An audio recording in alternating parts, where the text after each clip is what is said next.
She had the wardrobe, the fancy car, the exotic holidays, the private school fees, the career that had her leading teams across multiple markets, making decisions that impacted millions of people. From the outside, Fleur Marks had built the life. And if you'd asked her how she was doing, she would have told you that she was fine. Spoiler alert, Fleur was not fine. Because underneath the performance, her body was screaming. Bones that ached in ways she couldn't explain, breathlessness without exertion, fatigue that felt like drowning. And naturally, Fleur did what lots of high achievers do. She ignored every single signal and just kept going because she had too much to do, too much to prove, and far too many people depending on her until something stopped her. A rare, incurable autoimmune disease attacking multiple organs simultaneously. Her medical team told her to prepare for the worst, that she might not see her children grow up. And then, just as she began to stabilize from that, breast cancer. Everything Fleur had defined as success, the house, the career, the income, the identity, she lost it all. And along with her body collapsing, her identity and her sense of self had to go. Fleur was literally brought to her knees. But what Fleur discovered in the wreckage is what this conversation is about. This is a story about what ambition costs when it's running on the wrong fuel and what becomes possible when you finally change it. Let's get to the podcast. Hi, I'm Danielle, and I'm so glad that you're here because together we're going to work through big stuff.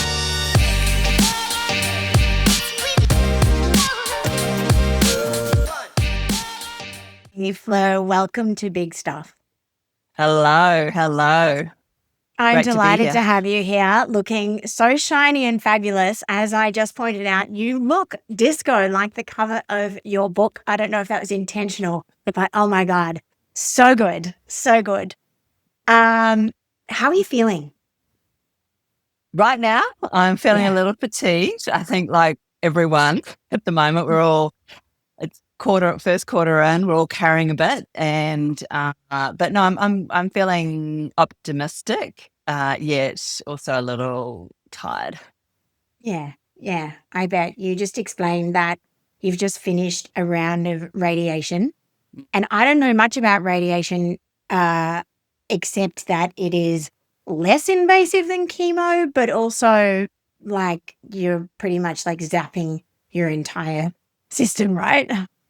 It's sort of like this invisible burning that happens. Obviously, you see it on the area for me was my breast and shoulder and underarm, but you don't see it happening, but it happens. But then it's the 2 weeks or 3 weeks after you go daily. I went daily for 3 weeks, and it's the 2 weeks after that of the kicker.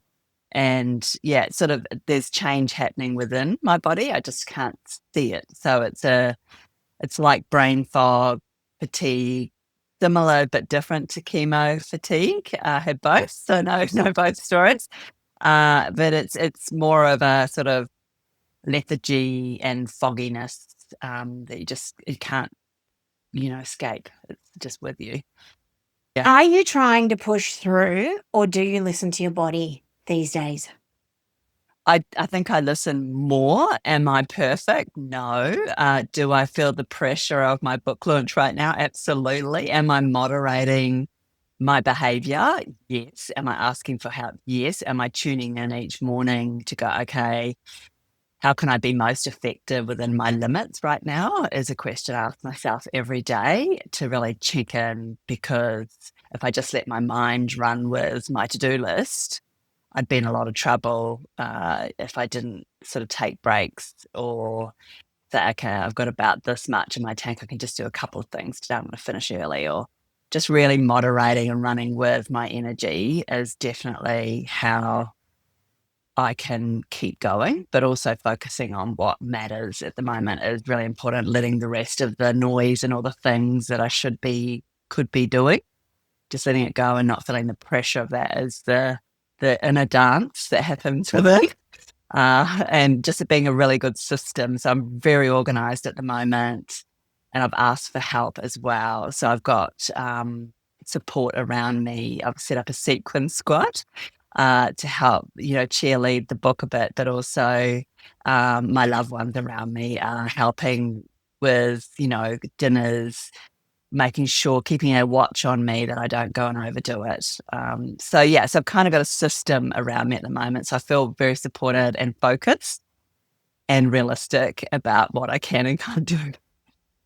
Which has been quite the unlearning for you. That's right. Not my usual or my old Mm. Fleur way of being would be right now. I would be trying to be superwoman and do it all because I've taken time out to deal with this this third time back of dealing with a major disease. I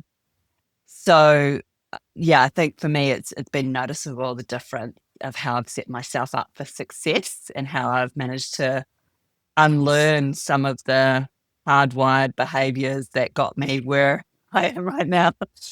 So I think, I'm learning. I'm better, definitely way better. And there is a better way. And I feel much more comfortable with not having to be this superwoman all the time. I feel very comfy not being her now.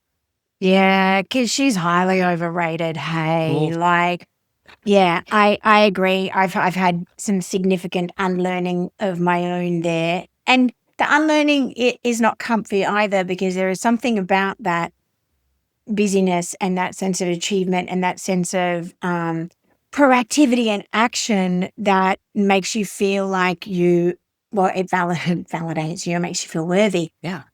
Talk to me about the old Fleur Sure. and pre your first diagnosis. Sure. What was she like? Well, on the outside, she looked a bit like Wonder Woman, with a fabulous outfit. And I was what I had defined as my definition of success. I had the big job, the perfect family, the great house, fabulous wardrobe.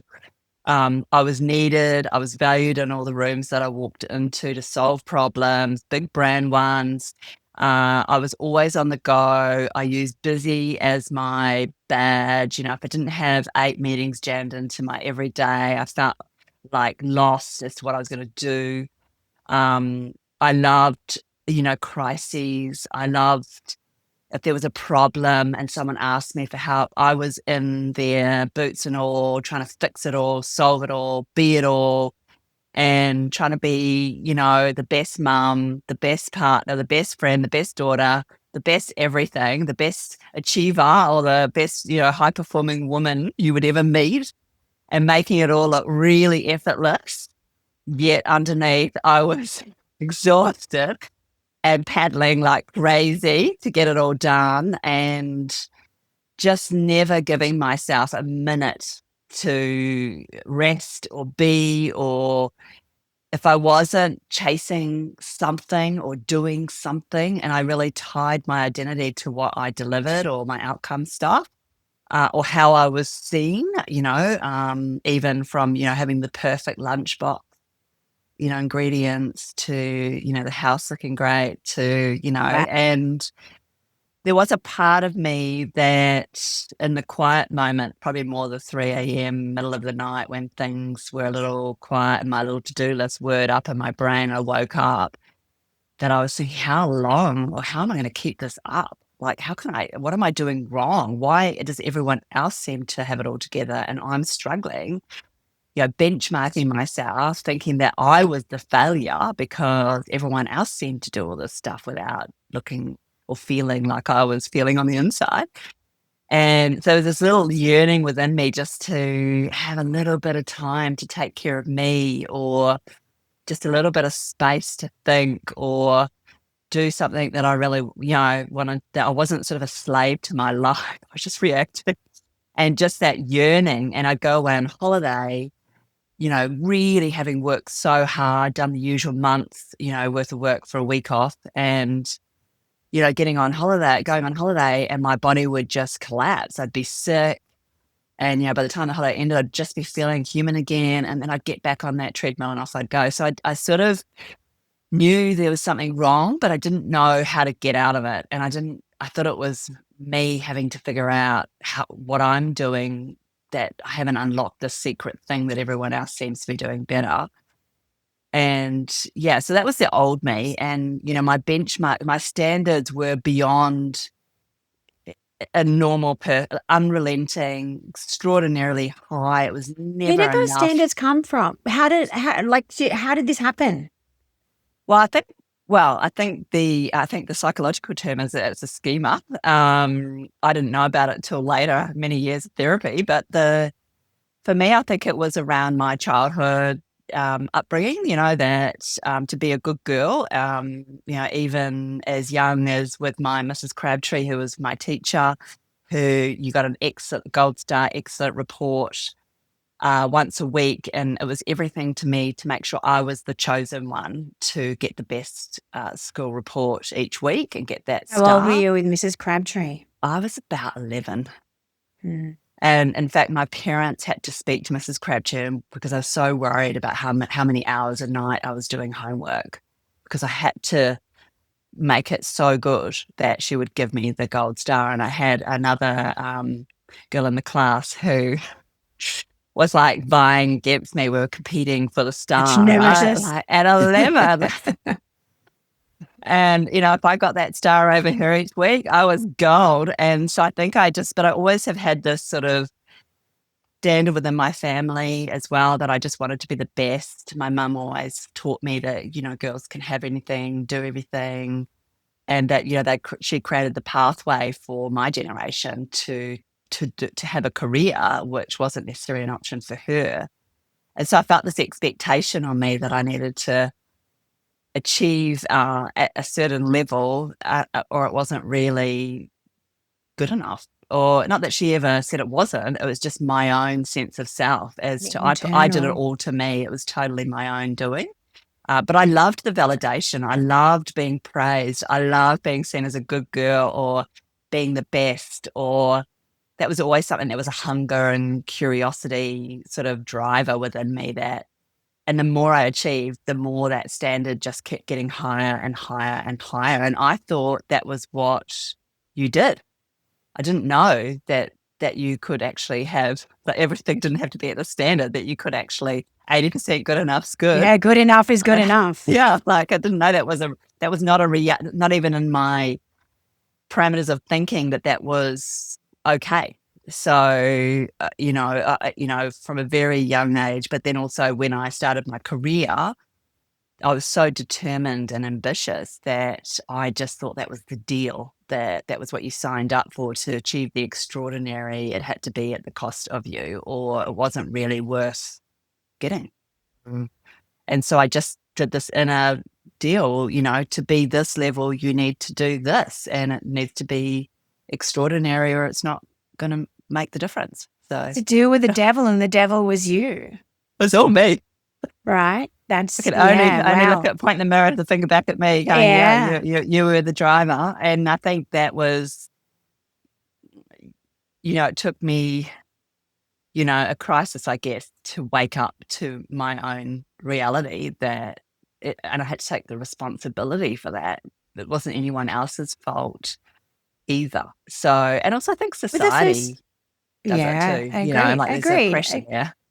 Yeah, agreed. I feel like to be a woman at the top, you have to work twice as hard as a man to stay there.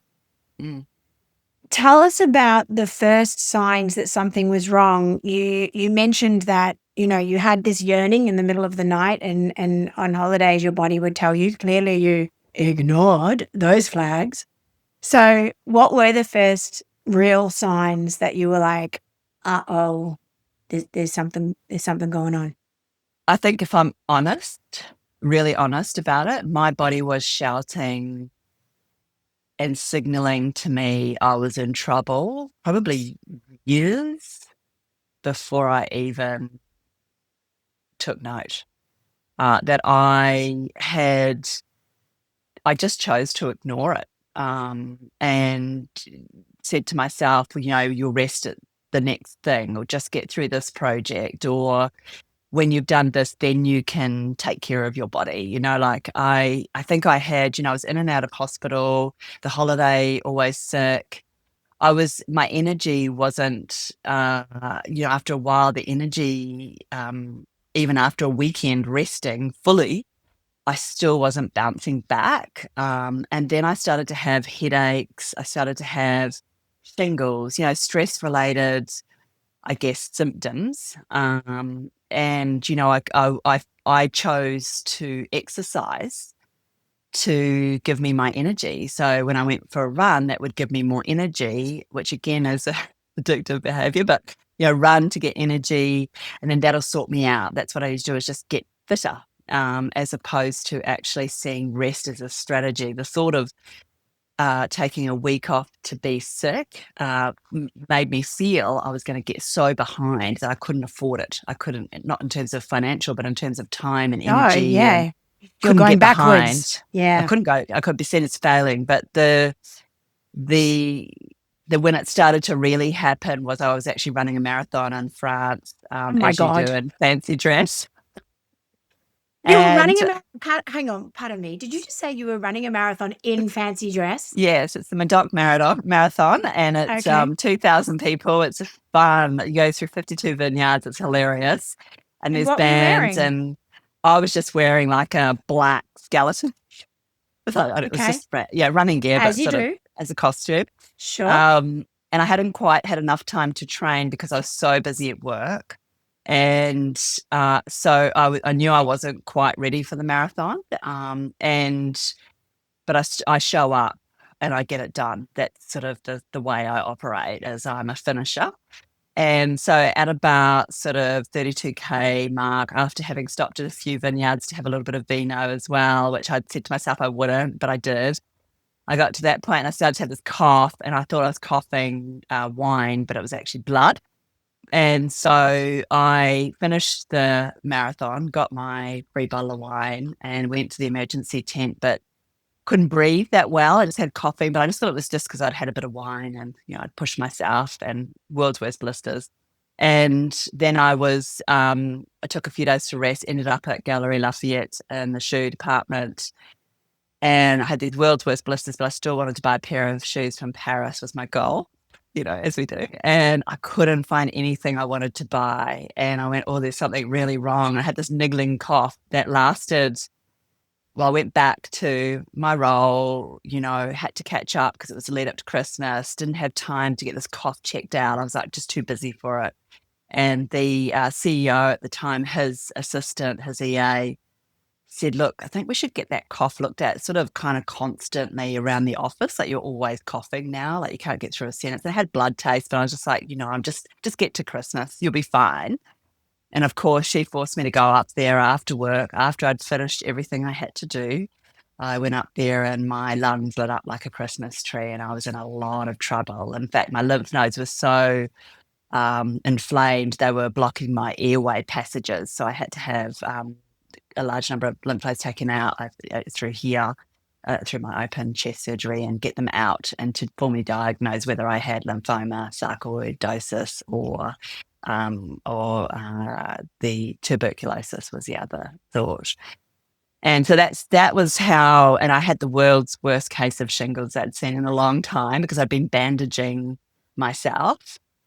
Which Run is down I was. incredibly painful. Shingles is Yeah. incredibly painful. I didn't have time to stop. I had these 6 commercials I had to get out there, and that was more important.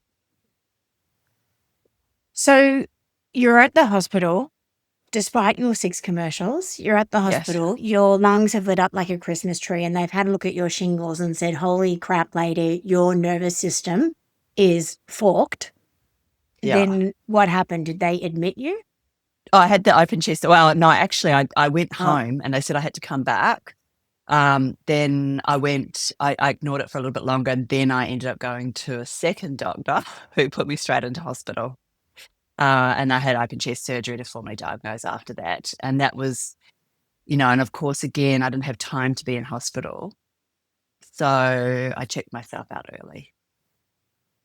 And the professor, Andrew Carr, who's been my immunologist, he needed to find the cause, and then they had to try and get it's an autoimmune disease where your immune system attacks yourself. So in order to get under control, they need to basically shut down your immune system. And at that point, it was in my lymph nodes, so it was multi-organ. I was going to lose my sight. And so then they had to bomb me with about 23 rounds of chemo to get things back on track. And I had to stop work I think it was nearly over 2 years. So I kind of went from, I had to fight to get this back on track.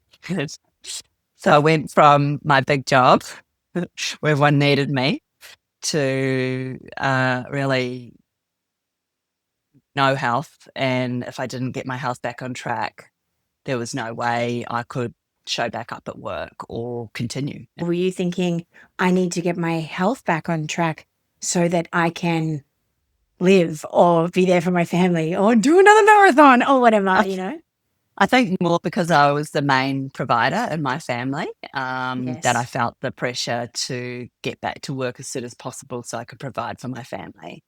And my husband and I made this decision that it was my career we'd pursue, and he would be, more of a present at home dad. He still worked, but he was more the parent with I had young children at the time. So we'd done this sort of, I guess, business model around, I was the career and he was the support to that, and would still have a career, but it was more about. But it does add pressure to you if you Very are much. the the primary breadwinner, most definitely. So what happened? Well, when you're not prepared, I guess when you have set up your system as a family system that you're the main income earner and I couldn't work, not only did we have to face the reality of treatment, which 23 rounds of chemo is brutal. Most people have 6 in any cancer journey. It took about 17 for the disease to get under control. And so we were highly geared. We had the houses, the mortgage, the cars, the private school fees, everything. We weren't ready for it. And so we weren't sure if it was going to make it either. So there was sort of this holding pattern and hope, would things get worse or would things get better? And so we lost everything that I'd defined as success literally went up in the air. We lost our house. I lost, my job was held open for me for a while, but then it was a reality. I wouldn't be able to come back at that level. I lost the sense of who I was because my identity was so tied to what I did. I lost being the mum I wanted to be for my children, but I couldn't even stand up to kiss them goodnight. Everything just fell apart, and we were completely unprepared for that. And my children obviously didn't know what was, couldn't really understand or process at such a young age what was happening. And it was a reality check. Say the as least. To what really matters. So I learned very much the hard way. If you don't have your health, you have nothing. And we lost, I still had my fabulous shoes, but they didn't really help pay the bills or keep food on the table. Yeah. And so I had to ask for help, and I had to surrender to the reality that my body was the boss, not me, and take stock and find a way out of it. What did asking for help look like? I know a lot of women listening would be absolutely shithouse at asking for help. I think that it is something that in certainly in our society, we don't live in these communities. We don't live, by really sort of supporting each other. We're all very isolated. And asking for help is like people would rather walk naked down the street half the time, What did you need? Like, what did you actually ask for at that time, and how was that for you to have to do that? Sure. So we were new to Sydney. We didn't have a big support network. We also didn't have any family in Australia, in Sydney at the time. So I needed practical help around children's dinners, around food, around school lunches, around just checking in with me, making sure we were okay. And there was an incredible mum in the school, in the mums network. We didn't really know each other. A beautiful lady called Lorraine who said, "Let me help." And initially I said, "No, no, no, we're fine. We're fine. We've got it under control." So ashamed of my reality. And at one point, we needed help with accommodation. We couldn't afford to keep a roof over our heads. So we needed to stay in strangers' houses for a while when we were at the thick of treatment, which was a huge shame for me. We just couldn't keep it all together. So we, I think, asking for help. What we did was we put a blue esky bin out the front of our house. And this wonderful woman, Lorraine, and another couple of the mums organised a roster. And every day, people who I did not know, who I've never met, dropped off meals, magazines, flowers, school lunches, anything just to help us, so that each day when I opened up that blue esky, there was a message from the community to say, "We're with you." It makes me emotional even thinking about it Oh, again. goosebumps, A bunch Fleur. of shoes. I've got goosebumps. Oh dear. And I can never thank those women or those families who stepped up, who I have no idea who they are, half of them. And some I did know. And even one family, they were like, she wrote a note saying, didn't have time to cook dinner, so I went to a restaurant and got you the. I'm like, you didn't need to, but thank you. And I was so ashamed I couldn't see them at the door with it. And I was often sleepy or unwell, but it was really nice to have this privacy, but also for people to give. So it wasn't that awkward exchange either of shame for me.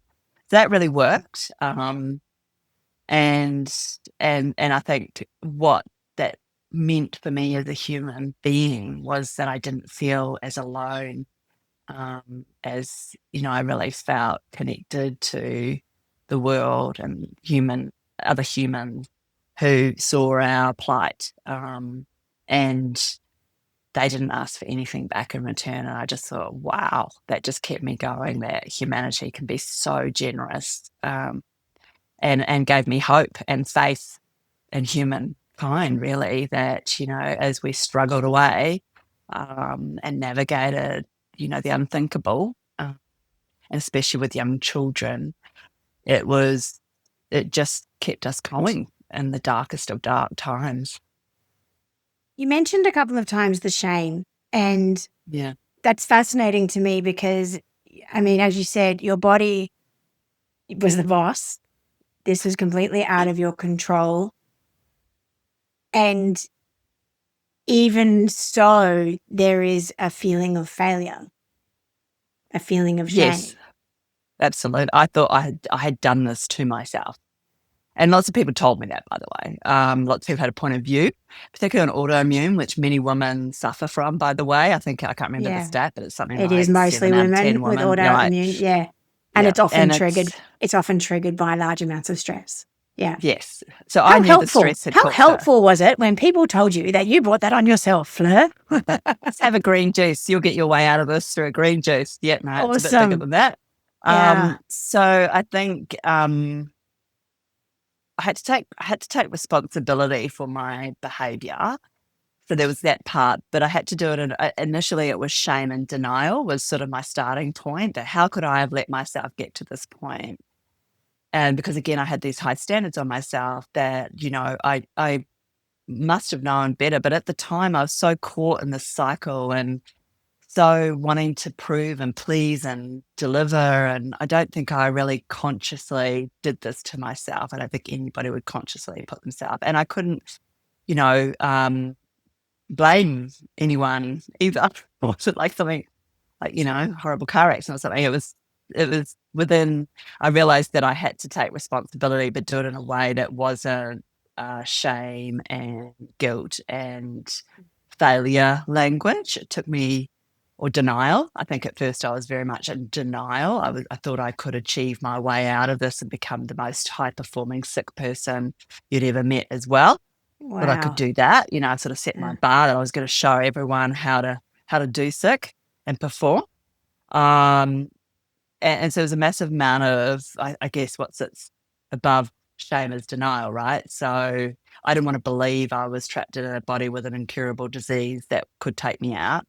I didn't want to believe that because that wasn't a reality anyone wants to face. But actually, I found that the more I accepted my reality, but also found self-compassion and kindness to myself rather than beat myself up for having got to here, knowing disease, but actually going, being really fine. I think for me, more than any juice or detox and everything, all the things I tried, that probably the biggest the first step to my road back was really around self-love and self-compassion and accepting that this was my reality and that it didn't matter how I got here. It was how I navigated forward that mattered, and that I needed to accept I was sick,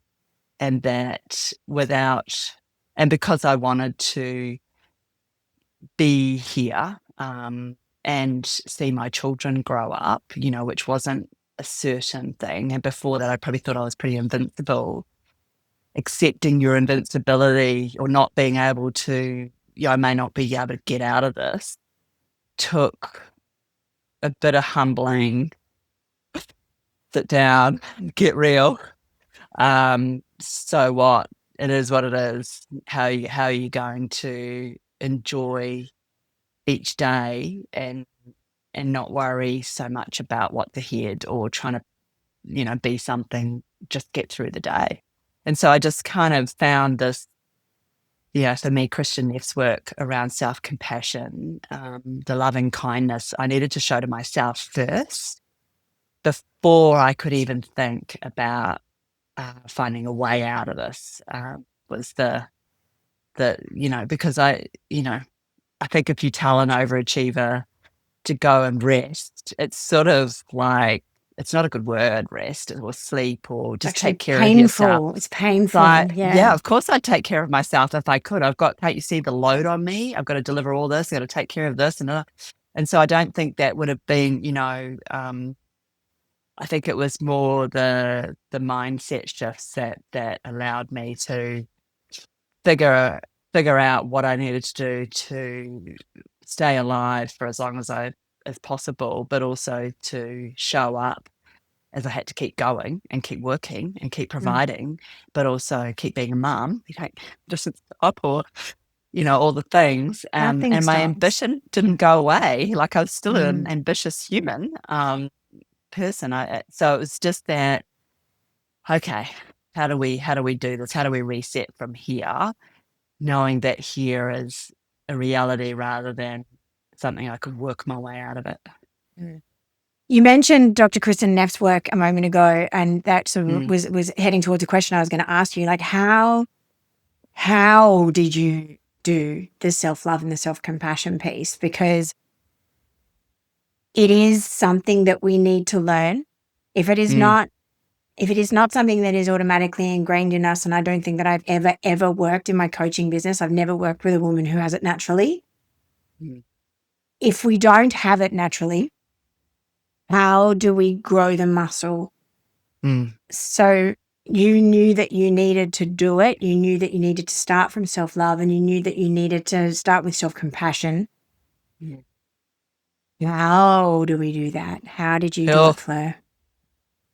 well, I mean, she has quite an incredible technique called RAIN, which is about recognizing, acknowledging, so it's sort of, I think it starts, for me, it started with forgiveness, um, and forgiving myself that, and understanding my story and what was driving me, what was sitting deeper in me that I needed to tend to as a grown adult, the little inner Fleur what she was lacking. And, I often describe her as this girl with, this malnourished little girl with concrete gumboots.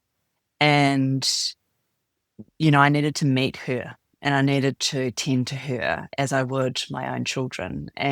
But as the grown up me, and I think it started with forgiveness, and then it started with just kind of talking to my inner Fleur and going, of course, darling, you're allowed to play. You're allowed to have fun. You don't have to work all the time, and just holding her and tending to her, and then seeing her, that what was driving the working so hard, and cutting her some slack. But it was small things. I mean, I had a fabulous therapist as well who held me and taught me the skills on self-compassion. I went to Christian Ness workshop as well, which really helped me. But understanding self-compassion gestures, putting my hand for me, hand gently on my heart, creating space to tune in to the inner voice, and just being kind to myself and thinking and it wasn't natural. So, often thinking about what would my best friend say to me, or what would what would I say to a loved one, rather than the bossy britches that was inside telling me off all the time, and you should do this and that I just changed the narrative. I changed the language I was using internally on myself. I started to turn my inner critic into a cheerleader, someone who saw me, loved me, but I still even have on my desk here a post-it note: I love you whether you succeed or fail. I love you regardless of what you do. I have that every year still to remind me that I'm enough as I am, and And that's worthy, taken. But it's a practice. Did I believe it? No. Not for a very long time. Externally, everyone would have thought I did, but internally, I needed to I needed to be kind to me. And so it was small little practices, creating space, tuning in, catching it. When I noticed when it flipped into my negative mode or my critic mode. And that's just a catching muscle. it. That's a muscle as well, like being able to catch the little rabbit by the tail before it goes down the rabbit hole, right? That becomes a practice of self-observance, I think, which a lot of people don't do because we just let our thoughts run, automatically. Take control. Yeah. And I think it was bringing myself back to the present moment constantly. It sounds a bit cliche, I guess, but it's, often because of what I was navigating, it felt so overwhelming. And I think we feel this as well, just, as human beings, there's so much of a load and so much noise that sometimes it was just, okay, what do I need to do in the next hour? And how can I be here, rather than worrying about all that stuff that's coming for me, but also living in a body that I didn't know when it was going to decide to have another moment. I'd just get my flow back on, I'd just get my life back together, and then I'd have the carpet ripped out from under my feet. I really had to accept it is what it is, but also, every day I can put my feet on the ground is a good day. And just being able to navigate the present rather than feeling hopeless about everything that was ahead or anything that could happen, because I could easily get myself down a whole spiral going, what if, we stopped planning any holidays, we stopped living beyond the week, if not the day, and many times, sometimes for me, the hour. And even again with this, cancer coming back, second primary cancer again now, I was not prepared for it. Again, it just, life took me, ripped it out of me, put me back on my bottom.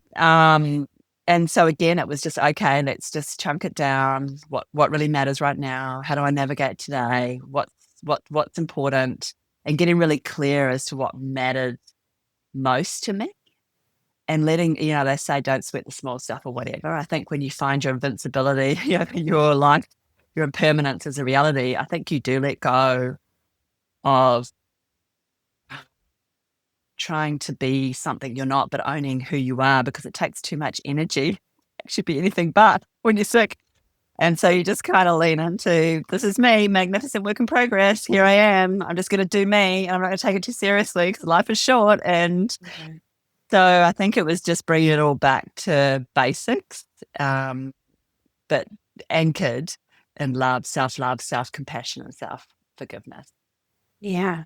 And I mean, you have turned all of this adversity, like I could keep talking to you about this for so long, because, you just got well, and then you got hit with a cancer diagnosis, and then you went through that. And then, it's kind of kept coming for you a little bit. And you are so much more than your illness, but the way that you speak about these human experiences is so articulate and so eloquent, and the deeper desire to learn the emotional stuff underneath, I think, is what is really really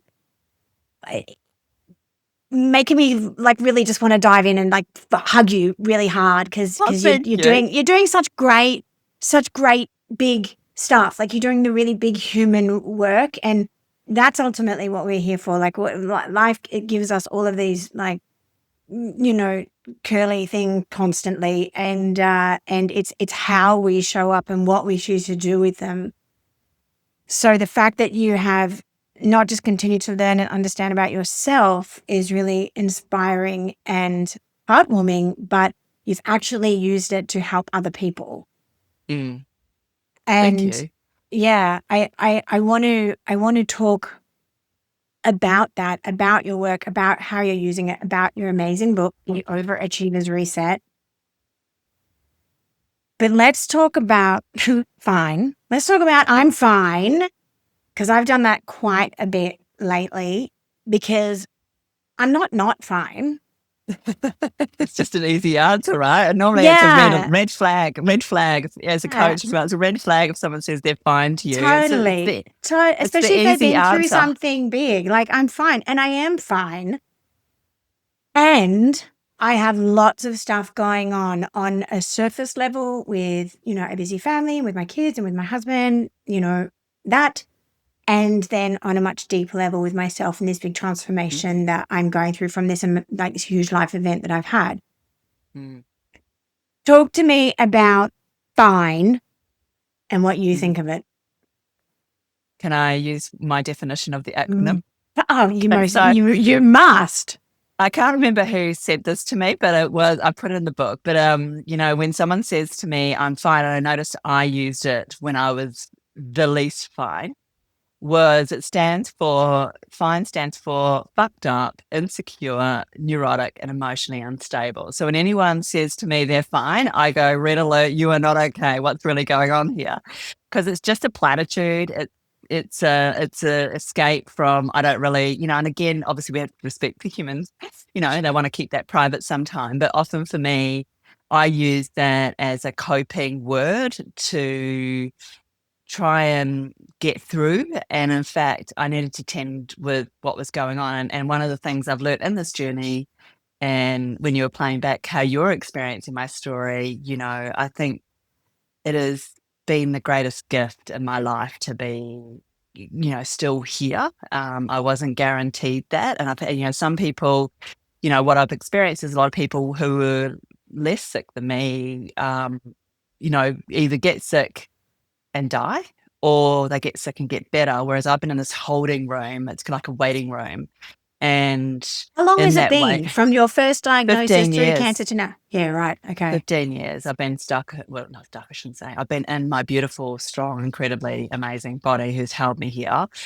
That I've had to work on. But I've had 15 years to work through my stuff. Whereas a lot of people don't get that chance. They get sick, then they can't get out of it and die, which is just horrendous. Or they get better and then get back to life and probably fall back into some of their old patterns. Whereas I've been sort of in this holding space, and in that space, then I do the real work. And so whilst I am here, it is my mission or my purpose, definitely my legacy. I think it's part of why the universe, or whatever you believe in, has kept me here. My God has kept me here, is to help others not end up like me. Because what a gift that is. Like, yes, it's been, and I learned that in the messy and the deepest struggles, that's where I grew the most. That's where the gold is. Once I got through it, like as you're going through your transformation, it is awful. It's hard. You want to It's such run. a You don't want to be in it. flaw.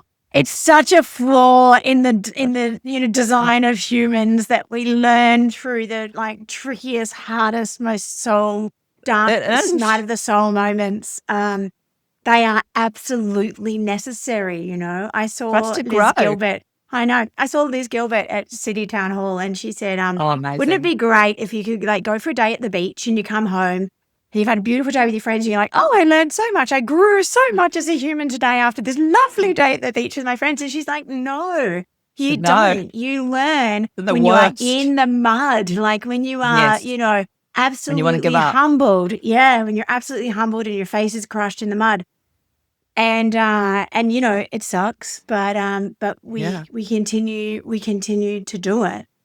And it's amazing to me, and I can only say this because of the time I've had sitting in this mess, all this time, is that I thought I was resilient. I thought I was strong, but I had no idea how much stronger more stronger. We're so much stronger than we believe we are.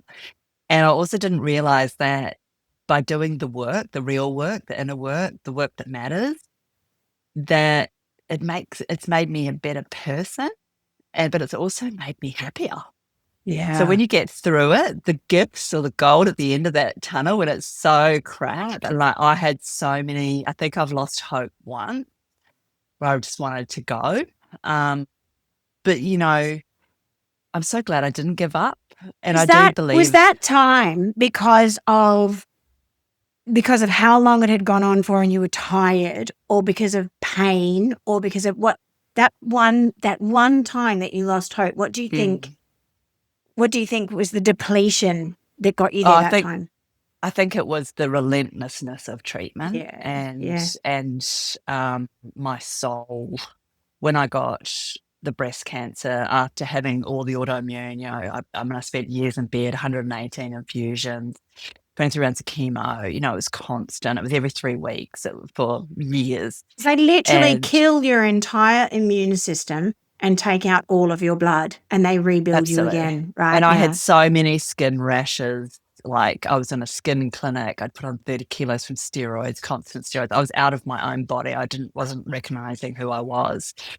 But also when I got the breast cancer on top of that, that was like WTF. Like, are you kidding me? I'm trying to do my work on myself. I'm trying to be a better person. I'm trying to keep, Doing it. keep it here. And then you give me that to cover, to handle as well. I think that, and then when I went through the radiation, it was about 2 weeks after that, I had to go back to work again, completely out, depleted. And I just went, enough. I've had enough. I need to go. And, it was a pretty, I said to my husband, I think the light's gone out. And that was the light from within. And I'm very mindful of it being 2 weeks now after radiation, right this moment, to keep an eye on my soul light and I'm only human, right? Like, enough. Like, that was a lot. Having had to rebuild, keep working, still be sick, have treatment, bring up children, rebuild my whole life, keep showing up I can't for all of imagine. it. It took Mm. definite guts and grit and hope, and hope had tested me all the way that this could be it. This moment I ended up in hospital, this next thing I got, or this, and so I just think I was over the battle. Yeah. um, and I'd forgotten to smile. I'd forgotten to laugh. I think, people didn't tell me that till a little bit after I got out of that phase, but I'd actually lost my joy. Um, it just felt relentless. So that was probably the darkest moment. And watching my children have to navigate this, with, not fully processed brains or their emotions, and all they wanted was their mummy to live. And, it's had an impact on who they are and made them incredible humans as a result. Yet to, navigate parenting while stuck in this body has been a real lesson as well around vulnerability and helping your children understand what matters in life, and yet, being there for them as my priority, but learning to take care of me first so I could take care of them in that. Right. So I guess, that was it. So for me, realizing that struggles are what makes us human, and that the vulnerability of sharing my story with you or with your listeners now is that hopefully a connection that you're not alone. If there's someone struggling, it might not be a health crisis. It might be, this is just a lot to carry, and I don't know how I'm going to do the juggle. Or in your case, with what's happening with you right now, that we've all got stuff, and mine might be slightly bigger than other people's. It doesn't make it any easier. It just takes, bravery and grit and courage to face it, and trust that you've got what you need within you to navigate it, and you are way stronger than you can ever imagine. I'm still blown away. I didn't. Awesome you are. Yes, lady. Yes. Awesome, but how strong I am. Yeah, no, you are. You are. I'm You're a awesome total too. badass. Yeah, you are. You're a badass.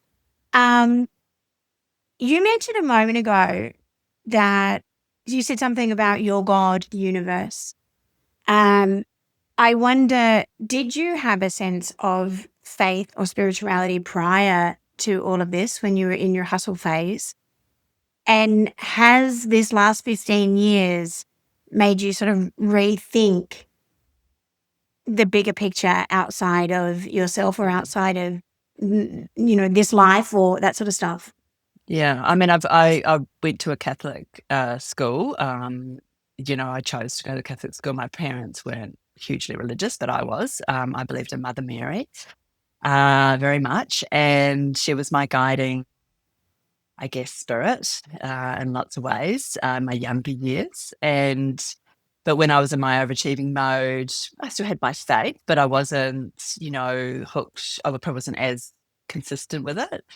When I faced my impermanence, I did lean in to go, okay, I need to surrender.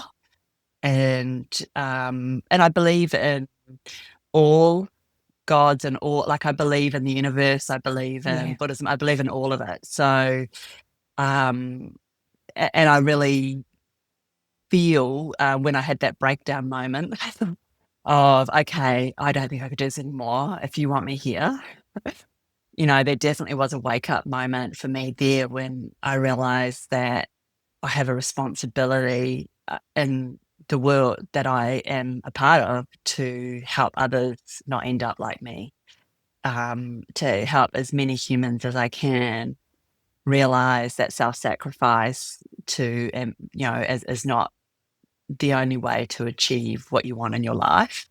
And so the longer I've been here, I guess, the more I've found my why and my purpose, which I know, which I have a sense, I don't know, but also I'm also a Maori woman as well. So, a lot of the fables and the stories and that cultural upbringing for me has also influenced my belief in why I'm here. And I really believe that past the point of seeing my children grow up, that my purpose and why I've been kept here in this planet, in this beautiful world, is to do this. And I think I've been kept here for a reason, and whichever part of religion you believe that is. And so I see that as my, um, way of showing up to give back, given the generosity that I've had. I just wanted to see my children grow up was my deal I made with the universe, to say, look, if you could just let me see my babies grow up, 18 would be amazing.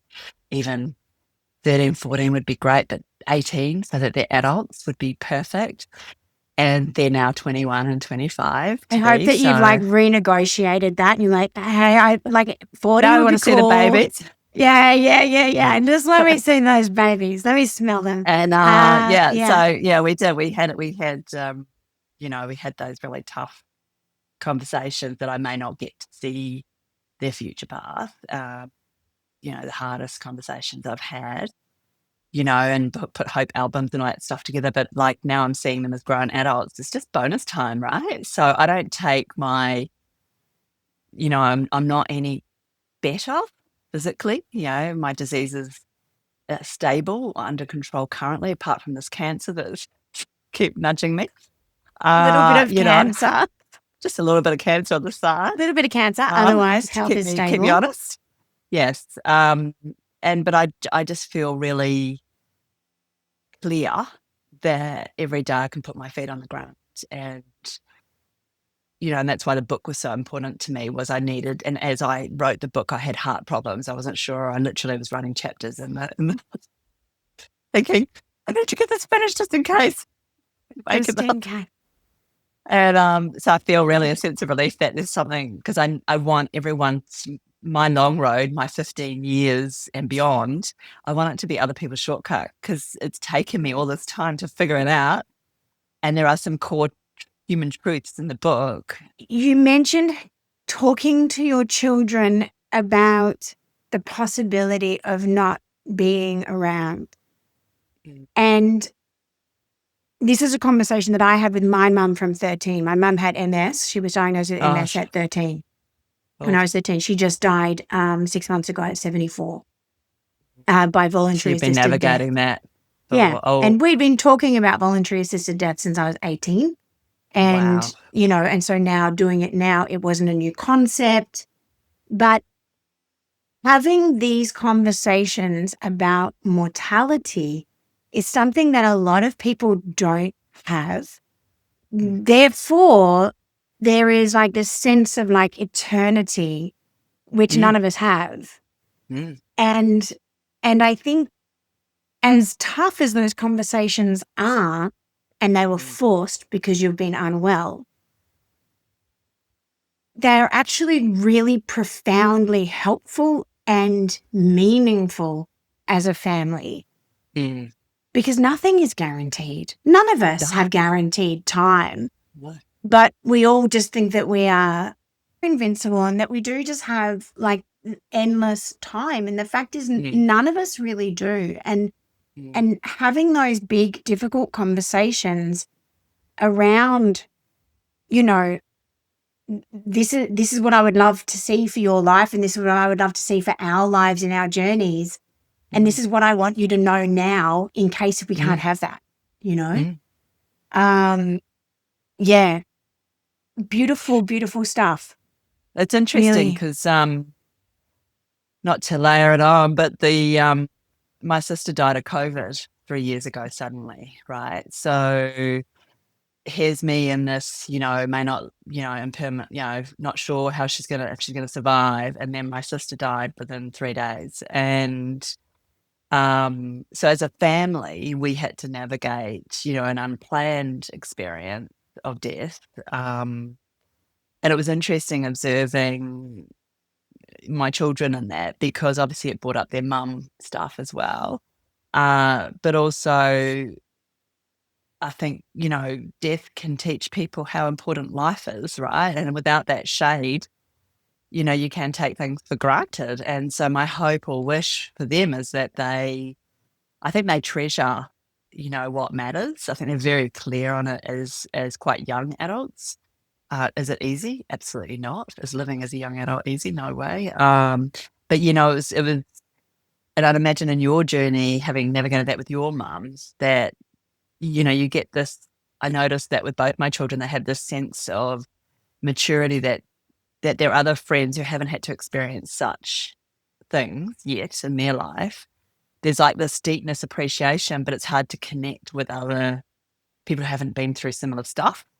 Because you just have such a different lens of the world and how it operates with the reality of death and life, and that nothing's guaranteed. And so, that can trigger anxiety issues, and, as well as, meaning issues, giving you meaning too, and knowing but to connect with other people their age who didn't know during that time, but also now even as grown adults with a gift of some sort, with a lens that they wouldn't have otherwise got, as you would have had too. It's kind of can make them very wise, but also a bit out of place. Yeah, the universe. definitely. And as you said there, it can create this wisdom layered with, some fear of mortality, some anxiety, some of that, Oh, totally. what does the future hold? The future is an uncertain place. Mm. Speaking of the future, what are your thoughts on ambition now? Clearly, you have ambitions still. I know that you are still speaking on the speaking circuit. I have no doubt Mm. that your keynotes would be super kick ass and incredibly inspiring. Obviously, you've just released this book. And are you Yes. doing book tours, or are you keeping it low key because of energy and stuff? Are you keeping it low Um, key? but well, I am. I cancelled one book launch, but I am definitely doing a few launches. I actually really want to celebrate. This is like, Yeah. yes, I've had a bump in my road, not planned before my book launch. Yes, I have got a little less energy, but I actually chose, I want this to be a sequin experience. I'm trying not to be Superwoman with it. I want the book to have its breath and its own life. But I also want to help people in rooms. So in the second half of this year, I'm going to open up programs for individuals who want to come and do a reset and help them figure it out. I'm in room with leaders, doing programs with senior leaders, helping them as a cohort figure out their better way within a company, within a structure. So still doing my corporate work and doing quite a lot of female leadership programs as well, which I just love. Because whilst some of the world aren't doing female leadership programs at the moment, there is still a need because the juggle and struggle is real and it is different. The insights are unique for women. I'm not saying the men don't need help either, or the days for that matter, No, both things but can be the true. exactly. And so this is my year to try and get my story, my message out there. Um, and to, but obviously with my feet on the ground, going, if this book helps one human, job done. Like that's good enough, right? And so to try and enjoy it with sparkles and sequins and have a bit of fun, not take myself too seriously as now a published author. It is a life. It was on my ambition. It was on my bucket list to get the story down. I'm just going to see where it trust the universe will take me where I need to go with it, but just to connect. I mean, this connection with you is a delight. So it's. I think. Do I have a formalized plan? I just want to help as many people as possible, but do it in a way that's authentic and fun and allows me to live the best life I can while I can. Still all the same, and stay connected to what matters to me, and be with my beautiful children as much as I can as well. And so I just kind of showing up for it and seeing where it Yeah. goes. Um, Amazing. Yeah. and resetting and practicing all the time, Yeah, doing and this. that's the thing, that's for me as well. I've always been such a high achiever, and it's about understanding where I'm at energetically, how to have the ambition and to achieve without that crazy whip driving. Like, what could that be like to Yes. create this vision that I see in the world without like smashing myself in the process? Flirt. I have no doubt that your book is going to help more than one person because it has already helped Great. me. So, I mean, that's Great. it. Tick, right? Job done. The book is already Ah, doing great things in the world. I've loved this conversation. Thank you from the bottom of my heart for coming on and thank speaking with you. such candor. And I look forward to staying in touch with you. But thank you so much for sharing your big stuff today. My pleasure. My pleasure. It's been a delight. Thanks. Fleur Marks, everyone. I have to be honest with you. I went into that conversation with a beautifully prepared set of questions and a whole story arc. And I think I might have looked at my notes once. I threw pretty much everything out the window in the first 10 minutes. Fleur was just so candid. And I really just wanted to be present with where she was taking the conversation. And I could have just chatted with her for hours. I just keep returning to that visual of Fleur writing her book in hospital, not even knowing if she'd live to see it be published. And I guess the central message in that whole conversation is that you don't have to, or you can't earn your worth through what you achieve. And that is a message that she almost had to die to learn more than once. I don't want that for you, and I don't want that for me, and I really don't want it for Fleur because she's so awesome. I've got a couple of thinking points for you with regards to this conversation that we just had. And I guess it begins with understanding when you use the word fine. And is fine something that you use all the time because there is something else you're not really saying? So when you're saying, I'm fine, what is it that you're not saying out loud that you are carrying?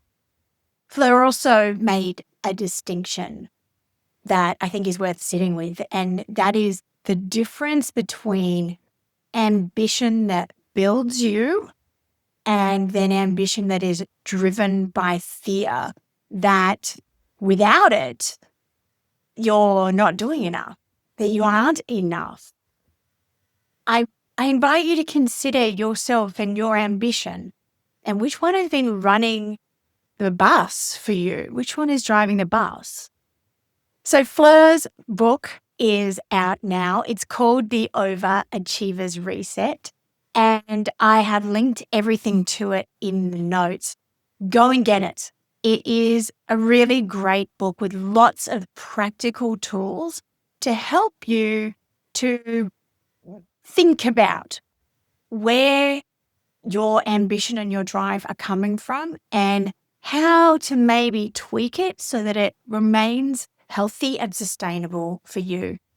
If this one hit you somewhere real today, drop me a message, drop Fleur a message, or just share it with one person who also might need to hear this today. Thanks for coming. Thank you for being here. I hope that you enjoyed listening to this episode of Big Stuff as much as I enjoyed recording it for you. Now, if you did enjoy this episode, it would really help me if you wanted to share it with just one person that you think is going to get something out of it. And also feel free to drop a comment. All of these things really help podcasts to gain more ears, and that's what we're really here for. Also, be sure to subscribe, then you will never miss an episode. If you want to find out more about me, who I am, what I do, then you can go and check me out at daniellecolley.com.au. I'll see you next episode for more big stuff.